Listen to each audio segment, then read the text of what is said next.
আসসালামু আলাইকুম ওয়া রাহমাতুল্লাহ।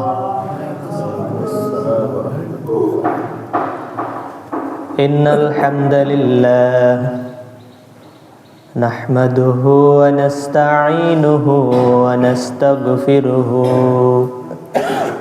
ওয়া নু'মিনু বিহি ওয়া নাতাওয়াক্কালু আলাইহি ونعوذ بالله من شرور أنفسنا ومن سيئات أعمالنا من يهده الله فلا مضل له ومن يضلله فلا هادي له ونشهد أن سيدنا وحبيبنا ومولانا محمدا عبد الله ورسوله الذي أرسله بالحق بشيرا ونذيرا وداعيا إلى الله بإذنه وسراجا منيرا فقد قال الله تعالى في كلامه المجيد وفي فرقانه الحميد أعوذ بالله من الشيطان الرجيم بسم الله الرحمن الرحيم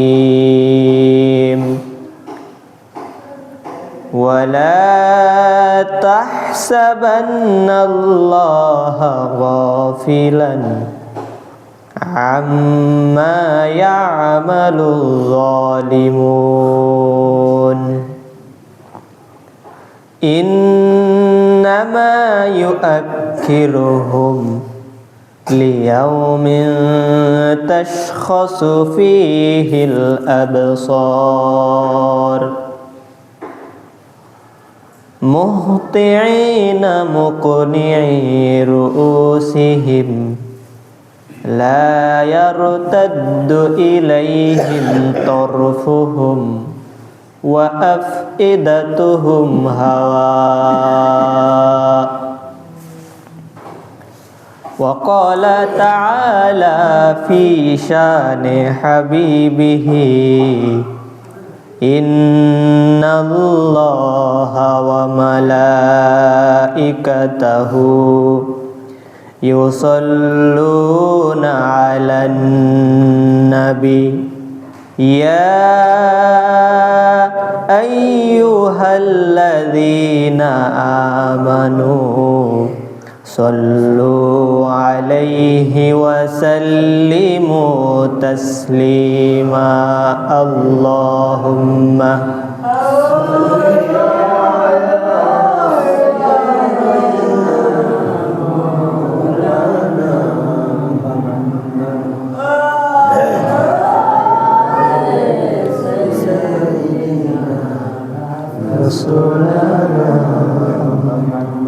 আপনাদেরকে ঘুম আসতেছে নাকি? হ্যাঁ, একটু ইমানের শক্তি নিয়ে মুহাব্বতের সাথে দরুদ শরীফ করি। আল্লাহুম্মা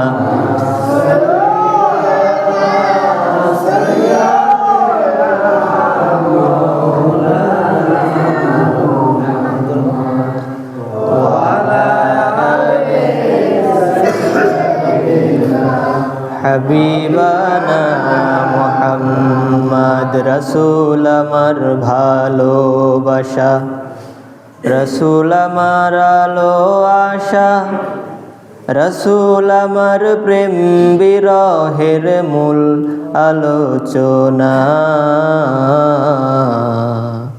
রাসূল আমার কাজে কর্মে অনুপ্রেরণা। আল্লাহুম্মা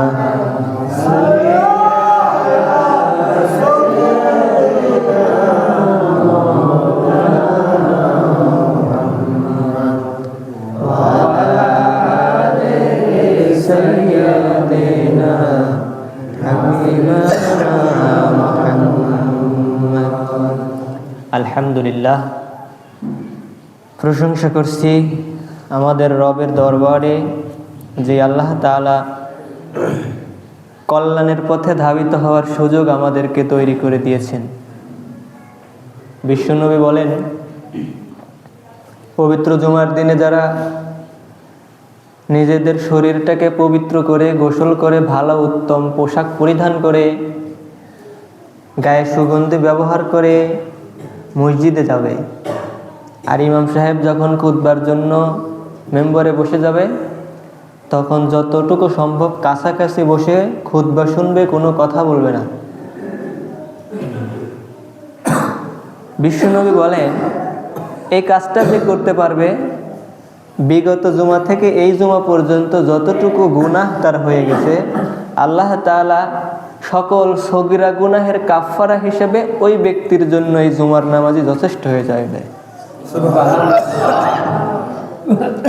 যে আল্লাহ তাআলা এরকম একটা কল্যাণমূলক কাজে আমাদেরকে আগে আগে আসার সুযোগ করে দিলেন, সেই রবের শানে কৃতজ্ঞতা চিত্তে সকলেই ইমানের শক্তি দিয়ে পড়ছি আলহামদুলিল্লাহ, এবং লাখো কোটি দরুদ সালাম বিশ্ব মানবতার মুক্তির দিশারি আমার আপনার প্রিয় নবীর প্রতি সবাই করি সাল্লাল্লাহু আলাইহি ওয়াসাল্লাম। সম্মানিত সুধী, এই জীবন শেষ নয়,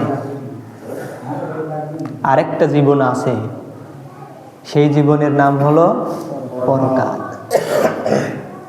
যারা পরকালকে প্রাধান্য দেয় আর যারা দুনিয়াকে প্রাধান্য দেয়, এই প্রাধান্য দেয়াটা তাকে মুখে স্বীকার করার কোনো প্রয়োজন নেই, যে মুখে বললাম আর হয়ে গেল না। ব্যক্তির কাজে প্রমাণ বহন করে সে আসলে দুনিয়াকেই বেশি প্রাধান্য দেয় নাকি আখিরাতকে বেশি প্রাধান্য দেয়। আর আল্লাহ তাআলা রব্বুল আলামিন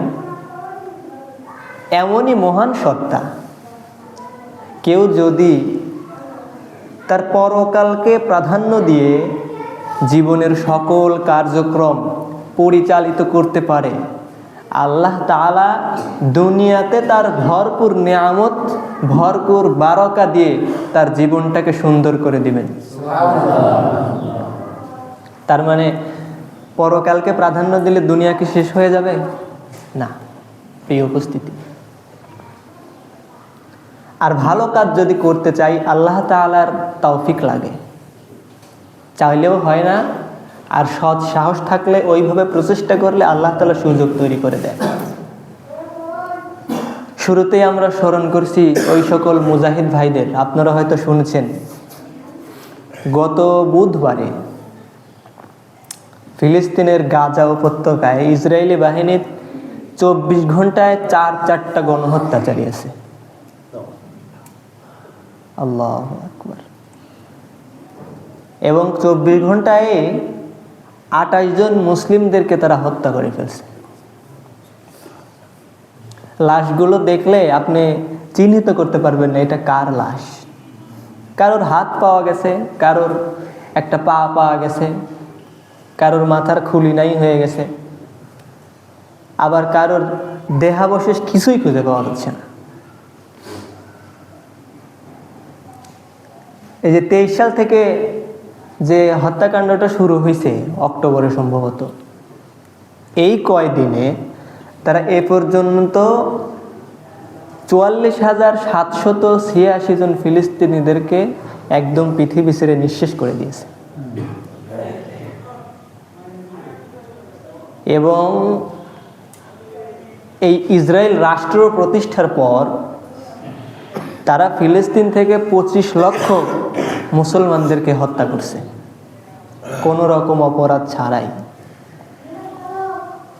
প্রিয় উপস্থিতি, আমরা আল্লাহ তাআলার কাছে ফরিয়াদ করছি যে আল্লাহ তাআলা রব্বুল আলামিন আমাদেরকে এখনো টিকিয়ে রাখছেন। আর আমরা দোয়া করছি ওই ভাইদের জন্য, প্রত্যেকটা মুসলিম এবং মুসলিমা সবাইকে যেন আল্লাহ তাআলা শাহাদাতের উচ্চ মাকাম দান করেন। সকলে বলে আমিন। প্রিয় উপস্থিতি, আসলে এই কথাগুলো আমাদের কাছে কেমন যেন সাধারণ একটা খবরের মতো হয়ে গেছে। প্রতিনিয়ত শুনতেছি, আমাদের ফিলিংসগুলো ওইভাবে কাজ করে না। কিন্তু তাদের জীবনটা কি একটু দেখেন, তারা মসজিদে চাইলেও যেতে পারতেছে না। না জানি কখন একটা বুলেট এসে আমার মাথাকে ঝাঁঝরা করে দেয়। কিন্তু আমাদের কি ওই রকম? আমরা বাড়ি থেকে যখন বের হয়েছি, আমাদের কি এই চিন্তা মাথার মধ্যে ছিল যে কেউ গুলি করে আমাকে আজকে মেরে ফেলতে পারে? এরকম কোনো প্রতিবন্ধকতা ছিল? তো যেই আল্লাহ তাআলা এরকম সুযোগ আমাদের তৈরি করে দিছে, আমরা কি আসলে সুযোগটাকে কাজে লাগাচ্ছি? তাহলে এগুলো কি কৃতজ্ঞ বান্দার কাজ নাকি গাফেল বান্দার কাজ? আল্লাহ তাআলা আমাদের মাফ করুক। সকলে বলে আমিন। প্রিয় উপস্থিতি, তাহলে আমরা জানি পৃথিবীতে আল্লাহ তাআলা রব্বুল আলামিনের শ্রেষ্ঠ জাতি হচ্ছে মুসলমান। ঠিক কিনা? আমার কথা কি বোঝা যায়? কিন্তু মুসলমানেরা যে এত মার খাচ্ছে, এটা কি আল্লাহ তাআলা দেখতেছে না?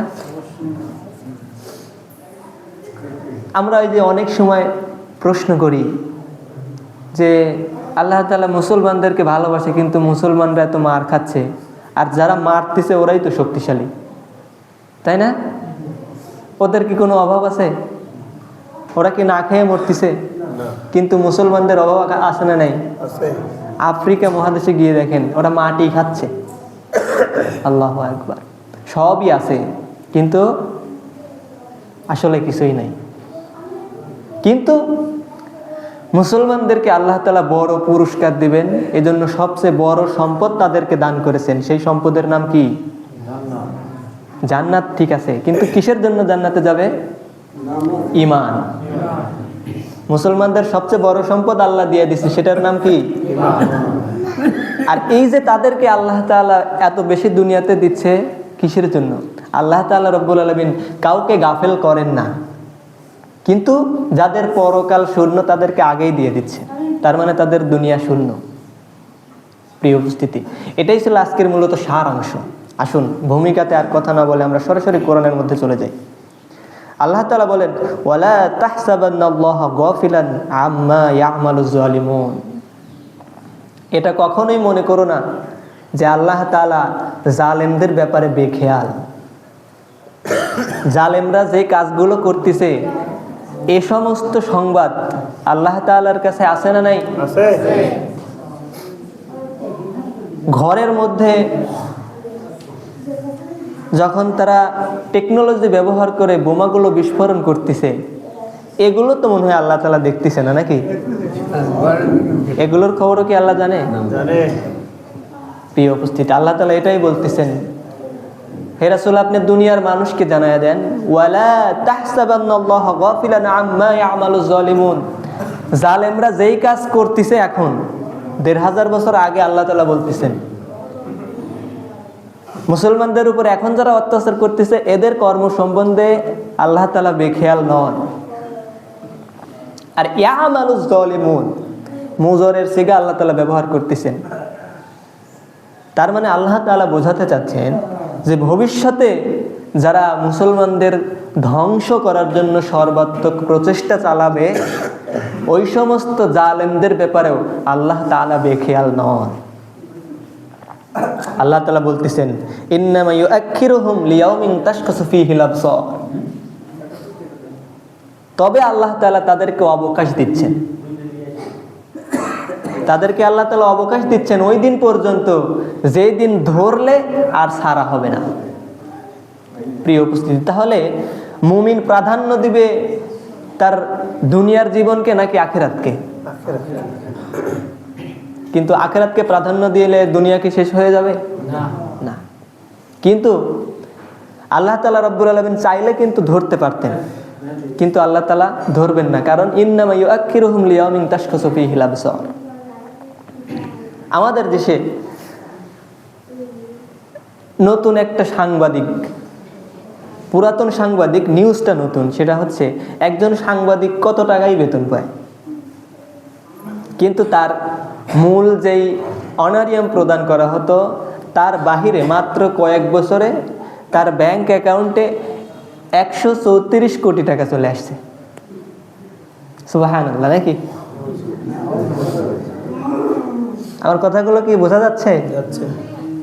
এগুলো মনে হয় হাদিয়া স্বরূপ আসছে, নাকি? তো যদি দুনিয়ার জীবনকে প্রাধান্য দিয়ে এই সম্পদগুলো অর্জন করে, তাহলে আখিরাতকে যিনি ভ্যানিশ করে দিবেন তিনি কে? আল্লাহ। প্রিয় উপস্থিতি, ওয়ালা তাহসাবান্নাল্লাহা গাফিলান আম্মা ইয়ামালুজ জালিমুন। আপনারা জানেন পিলখানায় যে 57 জন মুসলিম কর্মকর্তা হত্যা করা হয়েছিল, তার এই মূল কারিগর, মূল হোতা ছিল এই নষ্টা মহিলা। তার নাম আমি উচ্চারণ করতে ঘৃণা বোধ করি।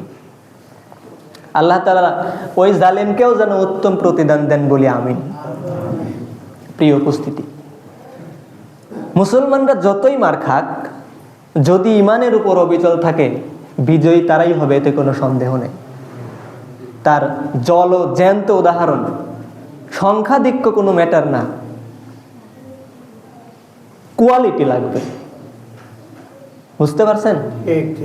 মুসলমানরা যখনই যুদ্ধে গেছে, কাফেরেরা যখন আক্রমণ করছে, মুসলমানরা উপর দিয়ে কখনো কিন্তু আক্রমণ করে নাই, কিন্তু প্রতিহত করার জন্য যখনই তারা বের হয়েছে, তাদের সংখ্যা কি বেশি ছিল? যুদ্ধে বের হয়েছে 1000 জন, আবার একটা মুনাফিক 350 জন নিয়ে ভাগায় গেছে, তারপরেও কি মুসলমানদেরকে হারানো গেছে? প্রিয় উপস্থিতি, তার জলজ্যান্ত উদাহরণ শুধু 1500 বছর আগে নয়, আপনি এখন সিরিয়ার দিকে তাকিয়ে দেখেন। রাসূল সাল্লাল্লাহু আলাইহি ওয়াসাল্লাম সিরিয়ার জন্য দোয়া করে গেছিলেন, আল্লাহুম্মা বারিক লানা ফি শামিনা।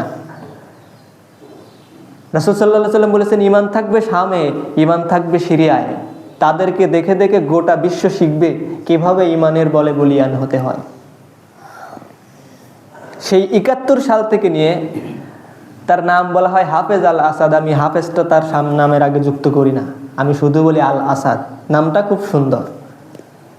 2000 সালের আগ পর্যন্ত মানুষের উপর শুধুমাত্র জুলুম করছে। এরপর আসছে তার সন্তান বাশার আল আসাদ। 2001 সাল থেকে নিয়ে এই যে কয়েকদিন আগে তার পতন হয়েছে। সিরিয়াতে ওদের আক্রমণে এ পর্যন্ত 6 লক্ষ মুসলমান পৃথিবী ছেড়ে শহীদ হয়ে গেছে।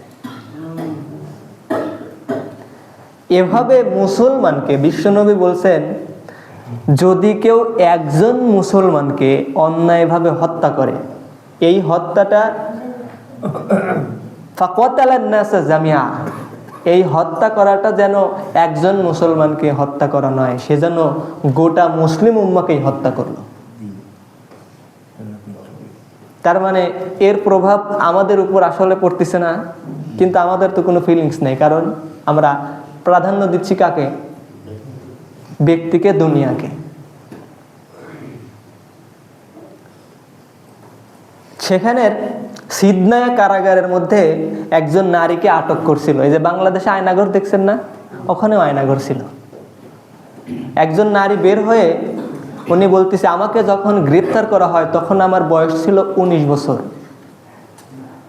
আর এখন আমি বের হয়েছি, আজকে আমার বয়স হচ্ছে 32 বছর। এই যে মাঝখানে সময়টুকু কারাগারের মধ্যে অতিবাহিত হয়েছে, এর মাঝখানে আমি কয়েকটা সন্তানের মা হয়ে গেছি, কিন্তু আমি জানি না এই সন্তানগুলোর পিতা কারা। ডক্টর আফিয়া সিদ্দিকাকেও ঠিক একইভাবে অত্যাচার করা হয়েছিল। আপনি একটু চিন্তা করে দেখেন, যদি আপনার মেয়ে, আপনার মা, আপনার বোনকে এরকম কাজ করতো, আপনি সহ্য করতে পারতেন? বিশ্বনবী তো বলে গেছেন, প্রত্যেকটা মুসলমানের এক্সাম্পল এরকম হবে, একটা মুসলমান যেন আর একটা মুসলমানের দেহের একটা অঙ্গের মতো। তাহলে ওখানে আমার অঙ্গে আঘাত করা হচ্ছে, আমি এখানে কেমনে চুপ করে থাকি? প্রিয় উপস্থিতি, তারা 6 লক্ষ মুসলমানকে হত্যা করছে। আবার বাংলাদেশে যেই লেডি ফেরাউন ছিল, লেডি ভার্সন এটাকে বলা হয়, গত 5 বছরে 16,000 মুসলমানদেরকে হত্যা করছে। তাহলে কেউ যদি মুসলমান হয়, মুসলমানকে অন্যায়ভাবে হত্যা করতে পারে? প্রিয় উপস্থিতি, তার মানে এগুলোর খবর তো আল্লাহ তাআলার কাছে নাই, না? কিন্তু বিচার কি আসলে ওইভাবে হচ্ছে? তার মানে কি আসলে বিচার হবে না? হবে। এখন অনেকে বলতেছে হাদিস আর কত শুনবো, হুজুররা এত হাদিস বলে, এত হাদিস শোনা তো আর ভালো লাগে না। এত তাড়াতাড়ি আপনি বিরক্ত হয়ে গেলেন? একটা গল্প বলি। একজন মসজিদের ইমাম সাহেব রাস্তা দিয়ে বের হয়েছে, আসরের নামাজ পড়ে একটু হাঁটতেছে, তো মসজিদের পাশে একজন মুসল্লির সাথে দেখা হয়েছে। তো সে আবার মুসলিম। আচ্ছা, মুসলমান যদি নামাজ না পড়ে তাহলে কি তার ওই মুসলমানের ইমানের কোনো দাম আছে? তো তখন ইমাম সাহেব ওনাকে বোঝাচ্ছে, আচ্ছা ভাই, তুমি এত কষ্ট করো, ঘুরে বেড়াও, আল্লাহ তাআলা তোমাকে এত নিয়ামত দিছে, একটা বারো কি মসজিদে গিয়ে একবার সিজদার কথা মনে হয় না? আল্লাহকে কি সিজদা দেওয়া উচিত না? তো উনি বলতেছে সিজদা তো তারাই দিবে যাদের গুনাহ আছে, আর আমি অত গুনাহ করি নাই যে প্রতিদিন মসজিদে গিয়ে আল্লাহকে সিজদা দেব আর গুনাহ মাফ করাবো, অত জরুরি আমার এখনো হয়ে পড়ে নাই নামাজ পড়াটা। তা আপনাদের কি এরকম অবস্থা? মসজিদে কি আমরা আসলে ওইভাবে আসতেছি? আমি এখন জিজ্ঞেস করবো না যে আজকে ফজরের নামাজ কে কে পড়ছেন, না, কিন্তু আসলে এটা তো উচিত হচ্ছে না। তাহলে আপনার আর অমুসলিমের মধ্যে পার্থক্য কি হইল? আর জ্ঞান অর্জন এটা আবশ্যক মুসলমানের জন্য। প্রিয় উপস্থিতি, আল্লাহ তাআলা রব্বুল আলামিন বলতেছেন, লা তাহসাবান্নাল্লাহা গাফিলান আম্মা ইয়ামালুজ জালিমুন। শুনে রাখো, জালেমদের ব্যাপারে আল্লাহ তাআলা বেখেয়াল নন। বিশ্বনবী বলেন, লাউ কানাতিদ দুনিয়া তা'দিলু ইনদাল্লাহি জানাহা বাউদা। আল্লাহ তাআলার কাছে এই দুনিয়াটা যদি একটা মশার ডানার সমপরিমাণ মূল্য থাকতো, একটা কাফের মুশরিককে আল্লাহ তাআলা এক ঢোক পানিও পান করতে দিতেন না। কিন্তু মুসলমান এমন কাজ করতেছে যেটা তার ঈমান ধ্বংসের পথে তাকে ধাবিত করতেছে। আমরা সেদিন একটা জিনিস নিষেধ করছি, গান বাজনা, এটার ক্ষতিকারিতা আপনি এর চেয়ে বড় ক্ষতিকারিতার কি শুনতে চান? গান বাজনা যেখানে থাকবে সেখান থেকে আল্লাহর রহমত উঠে যাবে। গান বাজনা যদি আপনি বেশি শোনেন, আপনার মনের মধ্যে একটা নেফাকি ভাব তৈরি হয়, যার কারণে ঈমানের নূর নষ্ট হয়ে যায়। আপনি নামাজ পড়বেন, ওইটার কোনো মজা পাবেন না, আপনার কোরআন তিলাওয়াত ভালো লাগবে না। তাহলে মুসলমানের যেই কাজে ঈমান নষ্ট হয়ে যায়, ওইটাকে কি মুসলমানের সমর্থন থাকতে পারে? তাহলে এটাতে আবার রাগ করার কি আছে? এখন অনেকে বলতেছেন যে এরকম যে হুজুর আপনি আগে নিজে ঠিক হন। নিজে ঠিক বললে আপনি ভুল বলতেছেন। আপনি বলতেছেন কি যে গ্রাম ঠিক করেন, পরিবার ঠিক করেন। আমি একটা কথা বলেছিলাম, প্রত্যেককে প্রশ্ন করা হবে তার অধীনে যতটুকু দায়িত্ব আছে ওই দায়িত্বটুকু সম্পর্কে। এখন আমার ফ্যামিলির আমি সবচেয়ে ছোট, মানে সন্তানদের মধ্যে আমি সবার ছোট। তাহলে আমার যদি বাবা অথবা বড় ভাই ভুল করে, আমি শুধু এতটুকু বলতে পারি যে আপনার এই কাজটা করা ঠিক হচ্ছে না, কিন্তু তার গায়ে হাত তুলে শাসন করার ক্ষমতা কি আমার আছে? এরপরে আমার গ্রামে কি আমি মেম্বারের পদে আছি? তাহলে গ্রামে যদি কেউ অপকর্ম করে, আমি শুধু এটা বলতে পারি যে ভাই এটা করা ঠিক হচ্ছে না, কিন্তু অ্যাকশনে যাওয়ার ক্ষমতা কি আমার আছে? কিন্তু এই মসজিদের অধীনে যতটুকু মুসল্লি আছে, যতটুকু বাড়ি আছে, যতটুকু মহল্লা আছে, এটা সম্পর্কে আল্লাহ তাআলা আমাকে প্রশ্ন করবেন। বুঝতে পারতেছেন? একটা উদাহরণ দিই সহজ করে। আমাদের বাবারা অনেক সময় সন্তানকে বোঝানোর ক্ষেত্রে বলে যে অমকে কামলা দিয়ে খায়, তার সন্তান বিসিএস ক্যাডার হলো, আর তোমাকে আমি কোনো কিছুর অভাবে রাখলাম না, কিন্তু তুমি পড়াশোনা করতেছো না, এটা কি ঠিক হচ্ছে? এরকম বলে না? বলে। আবার বলে অনেকে হুজুর তার ছেলেটাও কত সুন্দর আল্লাহওয়ালা হয়েছে, আলহামদুলিল্লাহ। তাহলে তুমিও কি ওরকম হতে পারো না? এরকম আমাদের বাবা মায়েরা বলে কিনা? বলে। আচ্ছা বলেন তো, কিন্তু এরকম কোনো বাবা তার সন্তানকে কি কোনোদিন বলছে অমকে হুজুর তার সন্তান চোর হয়েছে, তুইও আজ থেকে চুরি কর যা? এরকম কি কখনো বাবা মা বলছে? তাহলে অমকে গুনাহের কাজ করে আর আপনি বলতেছেন অমকে করতেছে আমিও করি, তাহলে আপনার আর ওর মধ্যে পার্থক্য রইল কি? প্রিয় উপস্থিতি, এটা মুমিনের কাজ নয়। তাহলে ঈমান ধ্বংস হয়ে যায়, ওই কাজে মুমিন কখনো ধাবিত হবে? আল্লাহ তাআলা রাব্বুল আলামিন বলতেছেন, ওয়ালা তাহসাবান্নাল্লাহা গাফিলান আম্মা ইয়ামালুজ জালিমুন। জালেমদের ব্যাপারে আল্লাহ তাআলা রাব্বুল আলামিন বেখেয়াল নন। দুনিয়াতে আপনি সাজালেন এত সুন্দর করে সাজালেন, বিত্ত বৈভবের অধিকারী হলেন, সবকে নিয়ে যেতে পারবেন? আমরা মনে করি যে ইসলাম ধর্ম শুধু মুসলমানদের জন্য না, এটা সবার জন্য। মুসলমান যদি কোরআন অনুসরণ করতে পারে এর শান্তি সবাই পাবে। প্রিয় উপস্থিতি, আসুন আমরা আমাদের মূল আলোচনার দিকে চলে যাই। আল্লাহ তাআলা কি বলেছেন? লা তাহসাবান্নাল্লাহা গাফিলান আম্মা ইয়ামালুজ জালিমুন। আল্লাহ তাআলা জালেমদের ব্যাপারে বেখেয়াল নন। নাসরুম মিনাল্লাহি ফাতহুন করিব ওয়াবাশশিরিল মুমিনিন। মুমিনদের সাথে আল্লাহ তাআলা সাহায্য আছে, কিন্তু ওই কোয়ালিটি সম্পন্ন ঈমানটা দেখানো দরকার। দেখেন, এই যে সিরিয়ার মুজাহিদিনরা যে বিজয় লাভ করছে, এতকাল মার খাইছে, কিন্তু আলেপ্পো, হাম, তারপরে দামেস্ক, মানে গোটা সিরিয়া নিয়ন্ত্রণে নিতে তাদের মাত্র 11 দিন সময় লাগছে। আল্লাহু আকবার। আচ্ছা বলেন তো, এই যেই মুজাহিদিনেরা এইটা তাদের মূল মাতৃভূমি আবারও ফিরে পেল তাদের কাছে, এখনো আক্রমণ করা হচ্ছে, কিন্তু এটা চলবে, কিন্তু তাদের কাছে কি এই সামরিক অস্ত্রে সুসজ্জিত যাদের বিরুদ্ধে বিজয় লাভ করছে ওদের সমপরিমাণ অস্ত্র আছে? কিছুই নাই। তার উদাহরণ ওখানে না, আপনি বাংলাদেশে দেখেন, এই যে আমজনতা বাড়ি থেকে বের হয়েছে 1 হাত 2 হাত বাতা নিয়ে, কিন্তু সাজোয়া জান বের হয়েছিল, মুসলমানদেরকে হারাতে পারছে? প্রিয় উপস্থিতি, নাসরুম মিনাল্লাহি ফাতহুন করিব। মুমিনদের সাথে আল্লাহর সাহায্য আছে, কিন্তু ওই কোয়ালিটি সম্পন্ন ঈমান তোমাকে দেখায়া দিতে হবে। আল্লাহ তাআলা অবশ্যই তাদেরকে সাহায্য করবে। আর জালেমদের সম্পর্কে আল্লাহ তাআলা বলতেছেন, লা তাহসাবান্নাল্লাহা গাফিলান আম্মা ইয়ামালুজ জালিমুন। জালেমদের ব্যাপারে আল্লাহ তাআলা রব্বুল আলামিন বেখেয়াল নন। আল্লাহ তাআলা রব্বুল আলামিন আমাদেরকে এরকম জালেম সম্প্রদায়ের হাত থেকে যেন রক্ষা করেন, সকলে বলে আমিন। সময়ের দ্বার প্রান্তে একেবারেই আমরা উপস্থিত হয়েছি।